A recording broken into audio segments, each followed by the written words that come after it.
Dear student, Assalamu alaikum. This is Muhammad Insan Ali. I am in front of you. Today I am going to discuss pronoun and subject, object and possessive. So let's go our class.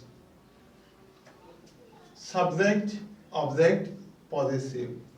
আমরা সবাই জানি I মানে আমি, me মানে আমাকে, মাই মানে আমার।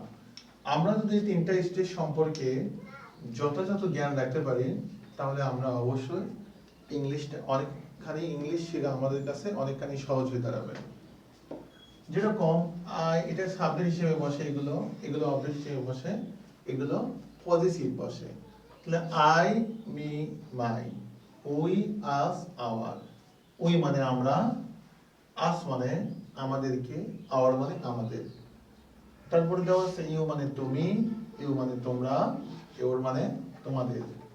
হি মানে সে, হিম মানে তাকে, হিস মানে তার। এখানে হি অবশ্যই ছেলের ক্ষেত্রে প্রোনাউনটা ব্যবহৃত হবে। সি মানে তাকে, সি মানে সে, মেয়ের ক্ষেত্রে ব্যবহৃত হয়। হার মানে তাকে, হার মানে তার।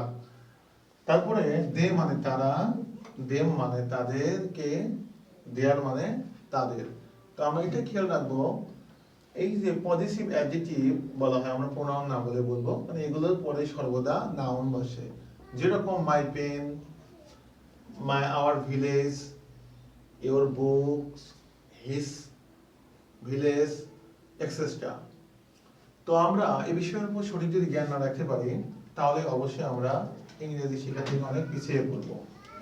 তো প্রথমত এই ওয়ার্ডগুলো, যে ওয়ার্ডগুলো সাবজেক্টে দেওয়া হয়েছে, এই ওয়ার্ডগুলো সেন্টেন্সের প্রথমে বসবে, এই ওয়ার্ডগুলো অবজেক্টে জায়গা পেছনে বসবে।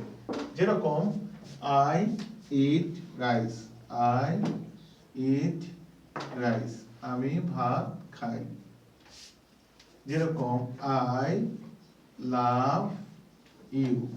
তো এখানে প্রথম ইউটাতে ব্যবহার করা হয়েছে এবং দ্বিতীয় ইউ। প্রথম ইউটা হচ্ছে সাবজেক্ট, অর্থাৎ অবজেক্টের জায়গায় ইউ বসলে হবে তোমাকে। আই লাভ ইউ, আমি তোমাকে ভালোবাসি। তো ধন্যবাদ সবাইকে, আজকের মতো এই পর্যন্তই। ওকে।